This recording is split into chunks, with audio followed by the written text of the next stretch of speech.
Well, hello. We're about to embark on a pen rodeo. This time it's going to be a reform pen rodeo. So, reform was a big player in the fountain pen world at one time in Germany. They made a lot of injection molded pens.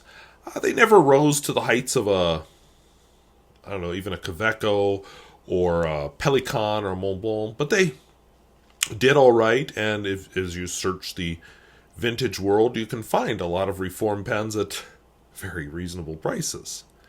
So let's dive into it and take a look at these, well, 5 reform pens. All right, so this is the pen in question. This is the Reform. We'll make this really clear. 4251. Has a triangular cap and a round piston turning knob. Open it up. It has a has a nice reform nib. Now, I was happy to call this a 4251 until I had a viewer comment to me, I've never seen a 4251 with a triangular cap. Maybe it's a 4383. So, we already know we're going to need a bigger tray. So, Reform 4251. So what I have here now is a Reform 4383. See? Triangular piston turning knob and triangular cap.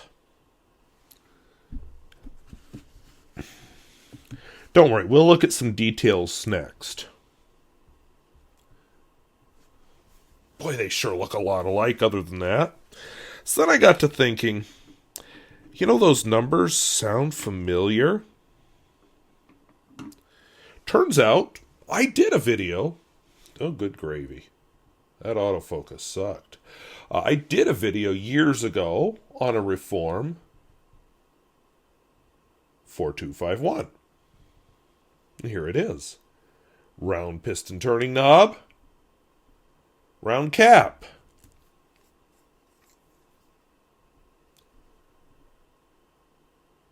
And a Reform nib. So, nope, never mind. So, might have to do some more detailed photos as part of this. But wait, there's more. Because then I got to thinking, well, don't I have a 4328? Round piston turning knob. Round cap doodle. Open it up.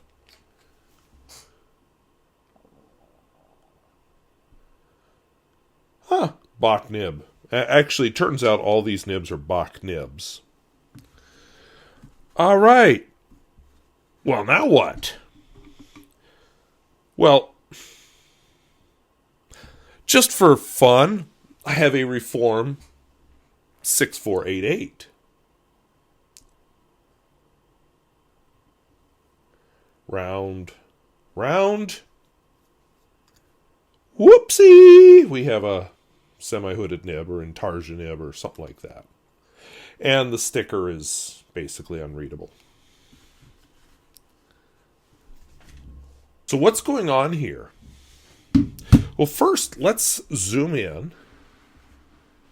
And we'll take a look just at clips.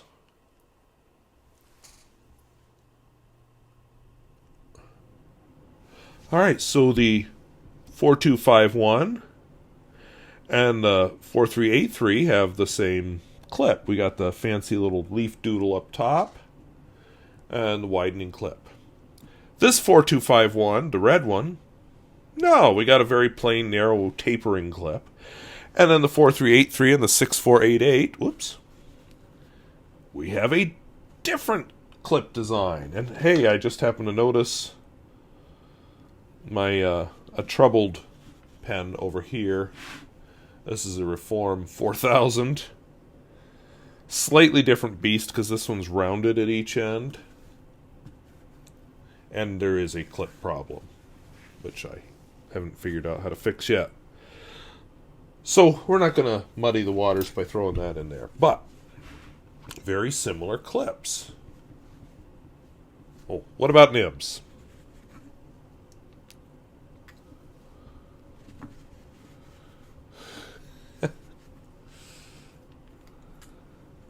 Did you expect such drama from a fountain pen channel?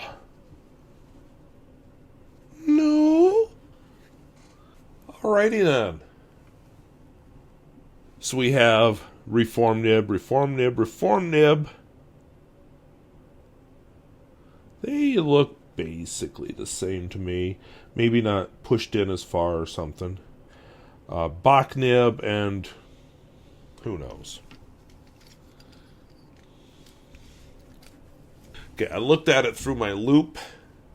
That's a reform nib on the semi-hooded one. So I wonder, can I trade caps? Yes.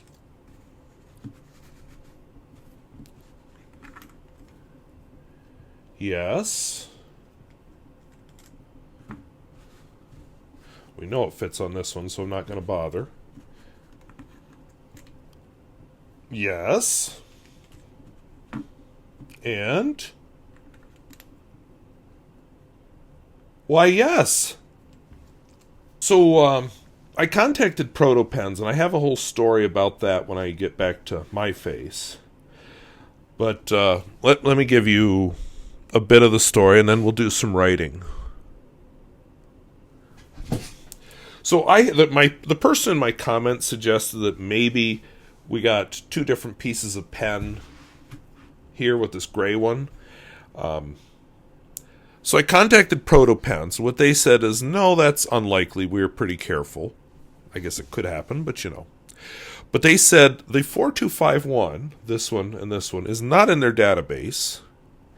And they don't believe they've ever seen one. Now the 4383... with the triangular end cap, or triangular cap, they're wondering, was the pen misidentified on site because of the triangular cap?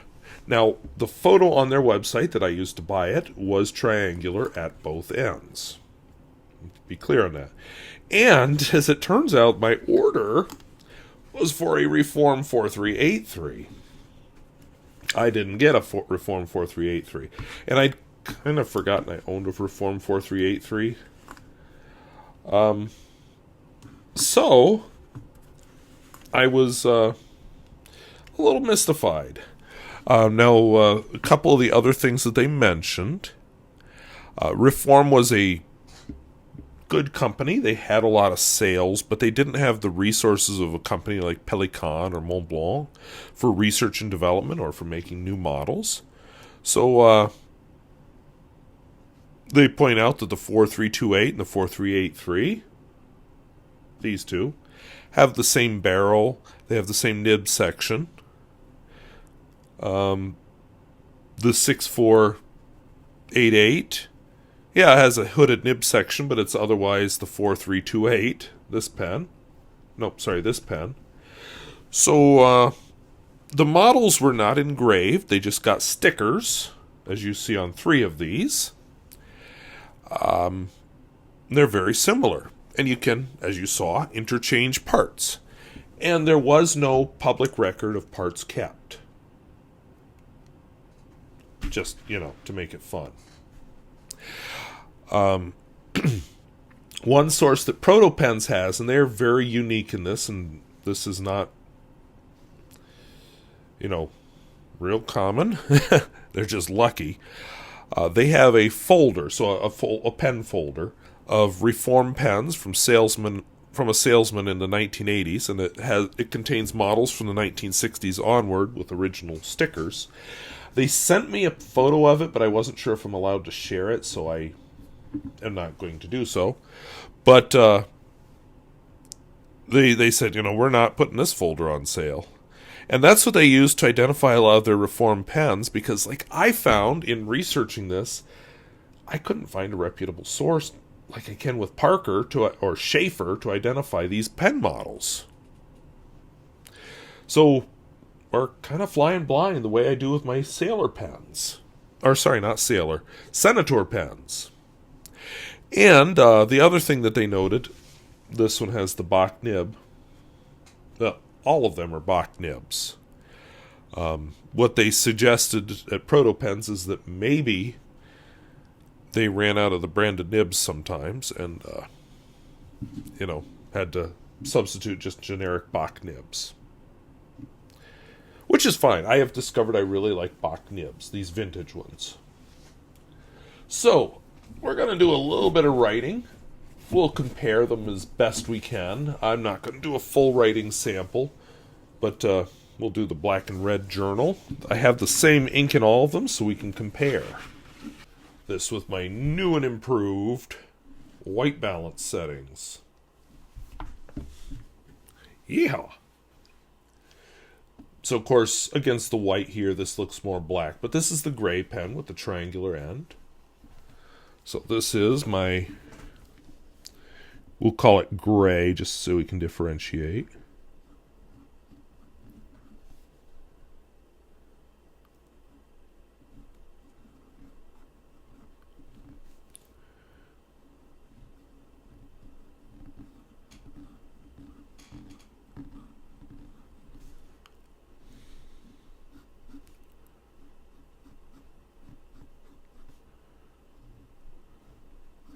I think I may have been being a little unfair there. I got a little railroading. So, Reform 4251. Then with the triangular bits on both ends, the Reform 4383. I think that's the only one, right?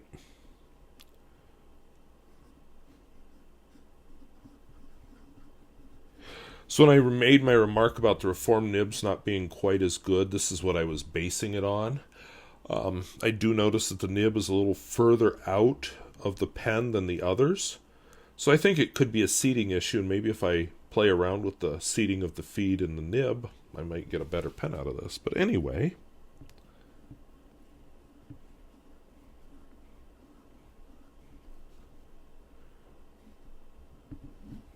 Ooh.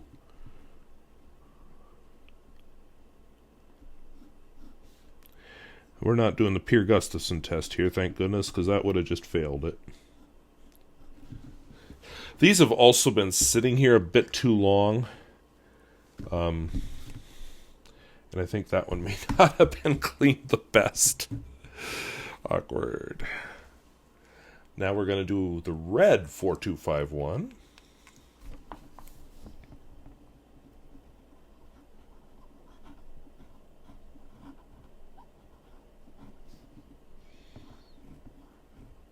Woo! We are railroading like a dead cat. Yeah, it made absolutely no sense. Yeah. So this is another one, and it's seated much further back, but I do see a lot of space between the end of the feed and the nib, and it's maybe not aligned perfectly. So maybe I could do some work on that with these pens. Yeah, this really wants to wobble back and forth. So, yeah, they may need a little work. Ugh, yuck. Then we get to the one with the Bach nib. So this is the 4283.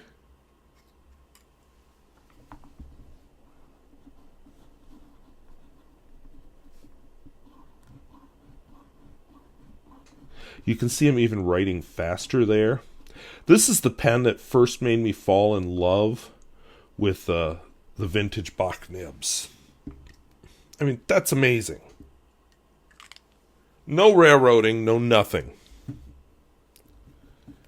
It could be just this pen is really good, but, you know. And then the last one, this is the hooded nib. I'm not expecting as much flex out of this one. So this is the 6488.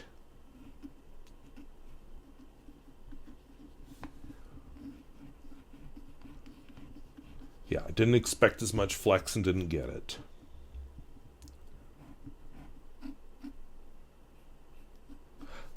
Still some line variation, though. All right, and of course the ink that we're using here, this is a... Okay, let's rate it with a fun pen. So this is my Reform Rodeo.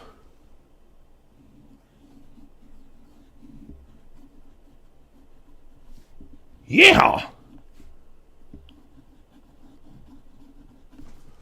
So it's a Reform Rodeo, and the ink we're using is Girbon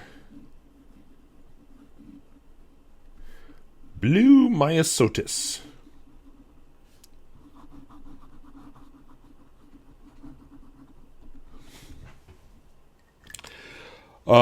As I look at my writing samples, I'm pretty darn sure I didn't do a good job cleaning this pen.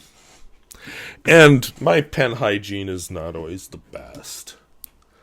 Alright, what the heck? Let's do a mini Pierre Gustafson test, even though we all know what's about to happen.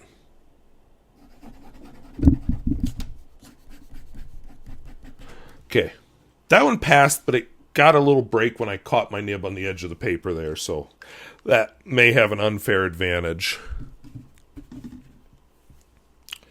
4383. That was just bad. The red one.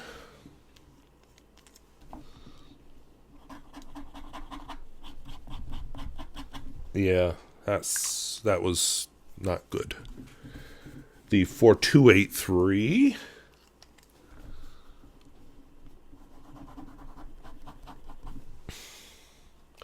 And the 6488.